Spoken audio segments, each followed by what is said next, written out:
We're going to talk about the county here in a few minutes, and this is a presentation that I made to the town hall meeting that the county had. A lot of you weren't there. But this is really important stuff. And I'm going to relate this that's going on at the county level to what's going on in the state legislature, to those bad bills at Terry Hall. Remember Terry Hall being here talking about the bad bills. Well, I have to tell you, most of the bad transportation bills passed. Now, let me tell you, Matt Schaefer and Brian Hughes and David Simpson, those in our area voted against it in the House. Senator Eltye voted for it. So let's talk about what leaders should do. And you know, I have to do this to leaders everywhere that I talk to. Remind them about the questions they should be asking before they pass bills or they pass any kind of policies. These things. And these things are rooted in the very teachings, the principles of liberty and limited government that Patriot Academy teaches to those students. So my friends, we have to get down to basics. And I'm going to tell you, there is a huge disconnect between the understanding of basic limited government principles and how that translates to legislation. I have to tell you, I've spent most of my time this session explaining to people why bills were bad. People that should know better. People who have run as conservatives. Leaders at every level of government should ask these questions every single day. How do we spend taxpayer dollars? Why do we spend those dollars? Is this expenditure for a core function of government? If it is not for a core function of government that is either constitutional at the federal level or at the state level or is included in the mandate that is in your city charter or for that state statute that sets you up as an emergency services district, if it is outside of your core function, you shouldn't be doing it just because somebody asks you to. Government is not supposed to be Santa Claus. And until we get that through our heads and through the heads of the elected officials or those appointed, we aren't going to get anywhere. How do we make decisions? Are they based on emotion or tradition? Are we making the decision because change is too hard or because we simply don't want to rock the boat? Most of the time it's because people just want to go, you know what, I just want to keep my head down. I don't want anybody shooting at me. I just got to keep my head down. We live in a day and age that we need people to stand up for what is right instead of just flowing over the cliff with the rest of them.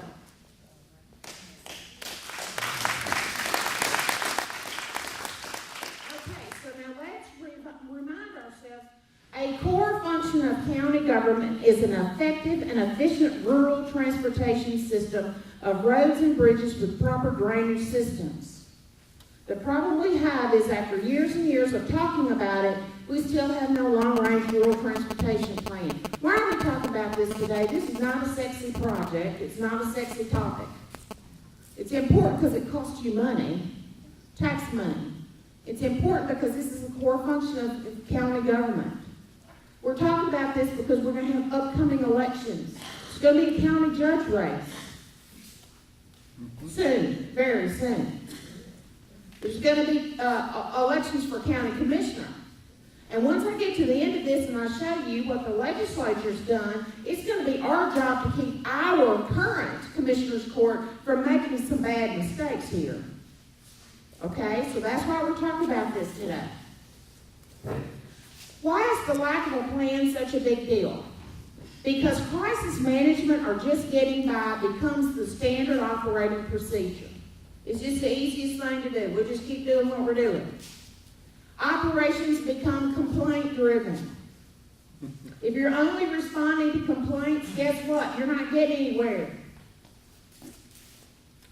We never know which roads and how many miles should be upgraded based on population density and changes of use.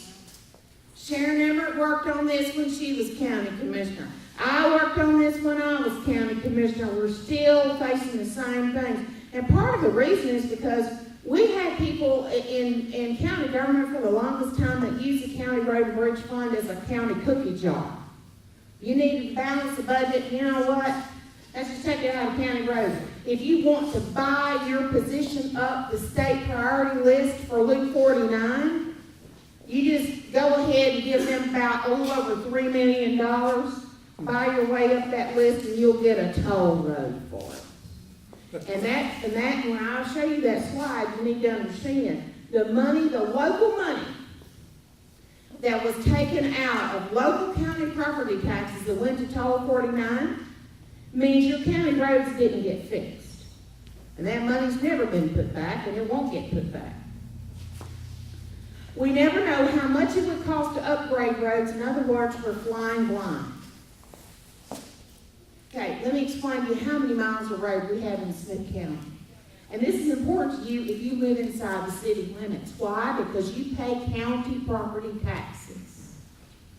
Doesn't matter if you live inside the city limits, you still pay county property taxes. So this matters to you.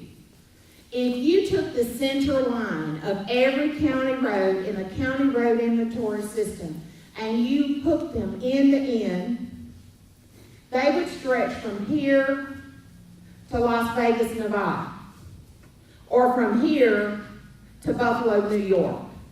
That's a lot of road, right? How many people knew we had that many miles of road to maintain? Anybody? Okay, sure it does.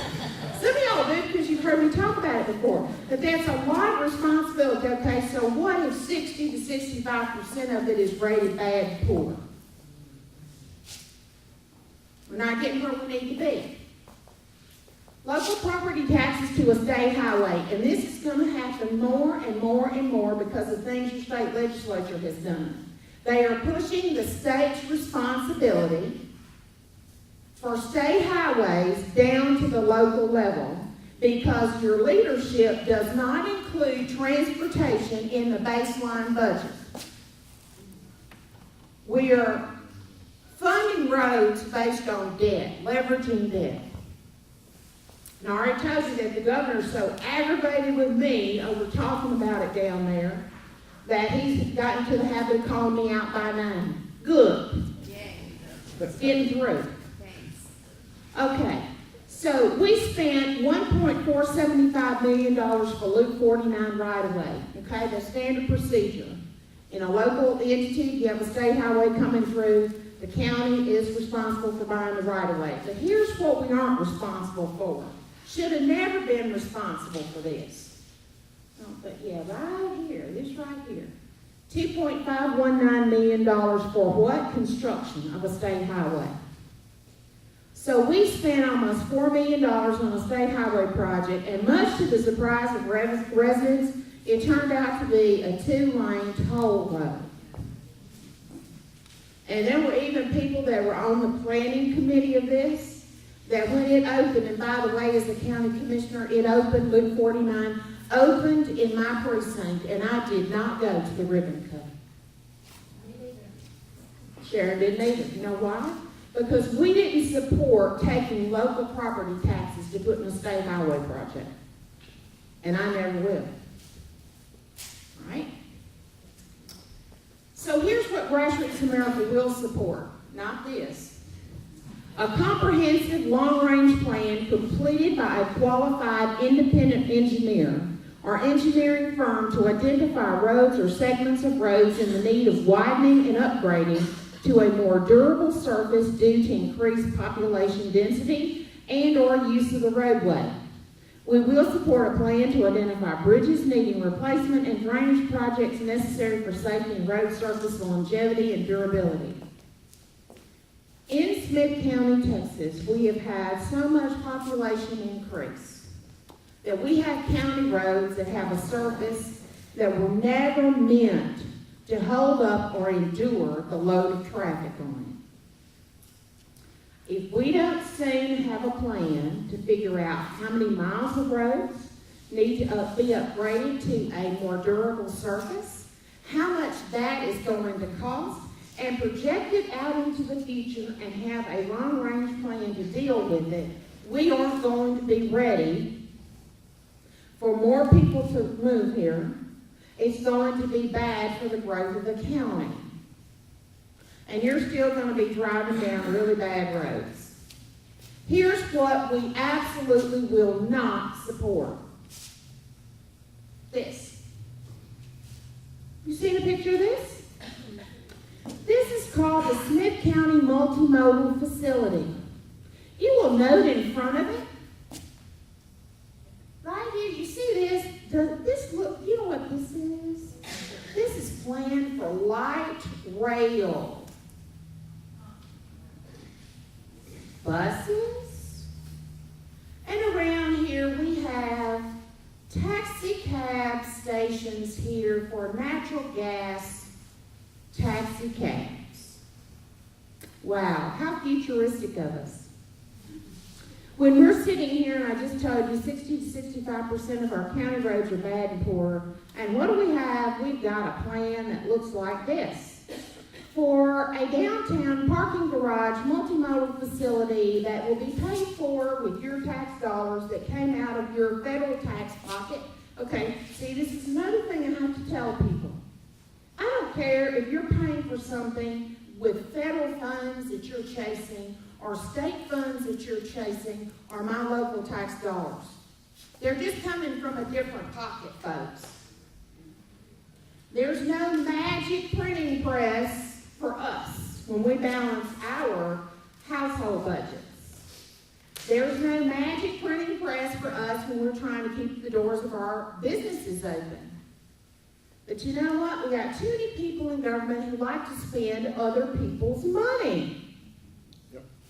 This is an $18.1 million project located next to the annex building where the Commissioner's Court building is now.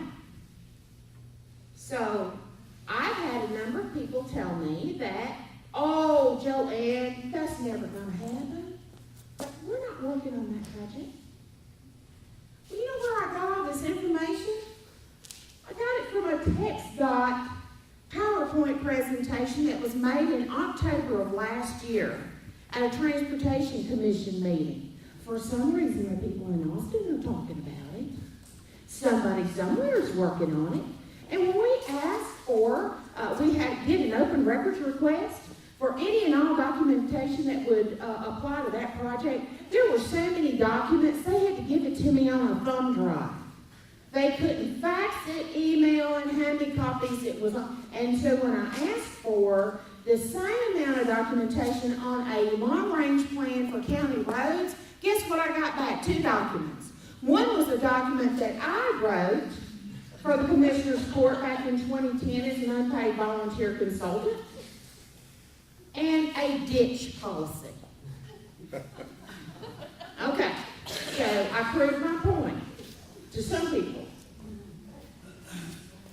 Why are we opposed to the Smith County multimodal facility? It's simple. It's not about county roads. It's not a priority. It's not needed. It duplicates the City of Tyler facility that they're moving forward on. There's a downtown parking garage, right or wrong, that's being planned by the City of Tyler. By the way, the documents, the Smith County documents also show that the City of Tyler will be part of this multimodal facility for Smith County. I have had a face-to-face meeting with the mayor and the city manager, and they both said to me, JoAnn, hear what I am saying. We will never, ever be included in the Smith County project. Okay? This has not been discussed with the public as a major project. Have you seen any town hall meetings on it? Have you all had anybody ask you what you think about this? No. And actually, the records show that most of this has never been discussed in a public meeting. That is a real problem. A real problem. It involves the pull down of $18 million in federal and state dollars that we cannot afford. This should not be a priority for the state or the federal government. Really, okay? Think about that just a minute. You think about all the things going on in our country. Do you think the federal government has any business sending us money for this thing? Nope. The state has no business spending money on this. There are too many highways that need to be built to alleviate congestion in high-density population areas. They have no business spending money on this. It involves and invites corporate welfare. I can tell you in those documents, there's a private businessman who's been at the planning table, planning this thing from the very beginning. And has gotten at least $3 million in federal grants that our local elected officials helped him get. Okay, so I'm going to ask you, when are we going to stop feeding the beast? Because we've said we're out of money at the federal government. So why do we keep going after this? And by the way, I've told you all this before, but the state of Texas has not been a donor state to the federal treasury for the last 8 years. Now, a donor state is a state whose citizens pay in more federal taxes than they receive back in benefits. That has not been true of Texas for the last 8 years. We get more back in federal goodies than we pay in. So what does that translate to? We are part of the problem. And this kind of thing just keeps that up. We need to stop it. It also includes a light rail boondoggle for the future. And you know, I'm not saying that every county commissioner has been involved in this, so when you see them, you just need to politely ask them, did they help plan this? Because I can tell you the documents show that there is a future light rail project, and the light rail project is from Swan to Truth. Okay, so I'm going to ask y'all, what in the world would you do if you jumped on a light rail and you went from Swan to Truth? Even though I love those communities, what would you do when you got there? Eventually, this is supposed to connect to a light rail system in Dallas and then come through Tyler and connect to Shreveport, so I guess folks can zip back and forth from the taxpayer-funded stadiums in Dallas to the gambling casinos in Shreveport with all extra money you're going to have left over after they pick your pockets. But I'm just saying, we don't need to be spending any transportation dollars whatsoever on light rail. If light rail was a common sense transportation avenue that actually would fund itself, guess what private sector would be doing it? Do I need to remind you of Amtrak? And by the way, there was an Amtrak official that's been at the table helping to plan this, so doesn't that make you feel all comfortable about it? Okay. JoAnn? So, yes. Are we becoming Texifornia? I hope not. We're going to try real hard to make sure we don't become Texifornia. Lots of time and effort's been put into this by somebody. We spent $10,000 on an architect of county funds, and there's an email trail in the open records request that talks about how we're going to pay RMA, and then RMA is going to pay the architect. But I don't care whether we laundered it through the Regional Mobility Authority or not. We paid for the architect. Okay? There's too much assistance in pulling down federal funds for a private interest. Documents say Smith County would actually operate the facility. We have no business operating a facility like that. That's outside of the scope of county government. Documents demonstrate an intent to complete. Documents show that a tax reinvestment zone is planned, and I say no, and here's why. Tax reinvestment zones are a scheme to take your local taxes to pay for a state transportation project. It will take money from local needs and it'll lead to a local tax increase. Now, the tax reinvestment zone bills passed the legislature this last week. It's going to happen.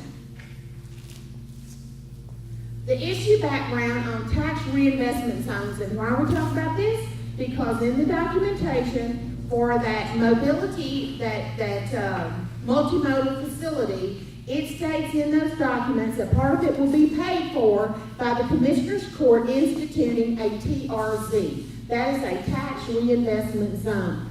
I'm going to tell you what Texans have already said about TRZs. In 2011, in the constitutional amendment election, we defeated that. Our state lawmakers passed a bill this week to do it anyway. Okay, now in 2011, it was on the constitutional amendment. And the people of Texas said, no, we don't want TRZs because it picks the pockets of local property and sales taxes and gives it to a state project. We said no, but they passed a bill this week to do it anyway. Okay? Now, so you see who voted yes and who voted no. This gives local entities, the City Council and the Commissioner's Court, power to take local property taxes to subsidize or to fund construction of state highways. Likely toll roads, they will likely be toll roads since state leaders have no interest in returning to pay-as-you-go funding of highways, and they are in love with debt. Again, Governor Perry is pushing 100-year bonds, century bonds for transportation projects, and he uses as his support the Dallas chairman of the Federal Reserve. To which I said, wow, the Federal Reserve has done such a bang-up great job of messing up our national economy. We really don't need them doing that in Texas. That's right. We don't need that kind of debt. Toll roads can be run by foreign companies for up to 50 years with unfettered power to raise tolls, and tolls are a tax. Now, I've had a senator, tell me, he used to be a senator that represented Smith County until redistricting, and he told me, he said, you know what, I don't care. He said, people can't afford to drive a toll road, they just shouldn't get on it. Well, here's the issue. Our taxes are paying for that, and then we're asked to pay a toll to ride on it again. Now, here's what we're going to end up with, a class system in Texas. The haves get to zip up and down the highways and not be caught up in traffic jams, while the peons get to sit in traffic. And in the metro areas, that's exactly what's going on. That's exactly what's going on. So what's the big deal with the TRZs? They redefine the definition and the use of a transportation project from being strictly roads to include these things: rail, transit, parking lots, parking garages, multimodal facilities, ferries, and airports with the transportation reinvestment zones without accountability to voters and taxpayers. Once they establish a TRZ and they get your tax money, you don't get to pick the projects. You don't get to have a single thing to say about it. It pledges local property taxes and appraisal increases and our sales tax revenues in the zone to pay for state highway projects, including toll projects. This is a double tax. If a toll project needs tax money to subsidize it, it means it's not toll viable and cannot be paid for with the tolls alone. So a yes vote for all of this legislation was a deliberate vote in favor of double taxation. You need to remember that when you see your elected officials who voted for it. And as I said, none of the House members did, but all the senators did except for one, and that was Donna Campbell from San Antonio. Now, this is in the transportation code. This is in the body of the bill, and it tells all the things that can be paid for with the TRZ. Now, when you look at this, I want you to ask yourself, should your local property taxes be used to pay for a turnpike system, a system? And a system could be anything they wanted to call a system, okay? A passenger or freight rail facility, including the rail tracks or rail lines, switching, signaling, operating equipment, a depot, a locomotive. What the heck are we doing talking about using local property taxes to buy a locomotive? You know what? There are companies, private companies, that should buy their own locomotives, not us. A ferry. Thank God we don't need one of those or we'd be paying for it. An airport, a pedestrian or bicycle facility. I am telling you, the bike and hike trail people have overrun the Capitol. They are everywhere. You would think that the most important issue that we should be paying attention to is people having their own very own bike trails. An intermodal hub, an automated conveyor belt for the movement of freight, a border crossing inspection station, a transit system, a parking area structure or facility or a collection device for parking fees. Again, this has nothing to do with moving traffic at the county level. We shouldn't be doing any of this. So now, the comprehensive development agreements and the P3s, the public-private partnerships, are nothing more than crony capitalism and sweetheart deals. So this bill passed the House this week, 113 to 29, and it included Loop 49. So Loop 49 could actually be run by a foreign company. They could, if the agreement is written such, they could have control over that highway for up to 50 years, and they could toll it at any rate they wanted to, and can change the tolls any rate they want to. Some of the toll roads in the DFW area are 75 cents a mile, on top of what you're paying for gas. So it's a big problem. So what does this mean for us locally? We must fight the use of transportation reinvestment zones to fund crazy projects such as the Smith County Multimodal Facility and make this a campaign issue going forward. We cannot afford to use local property and sales taxes for state transportation projects. Our county roads prove that.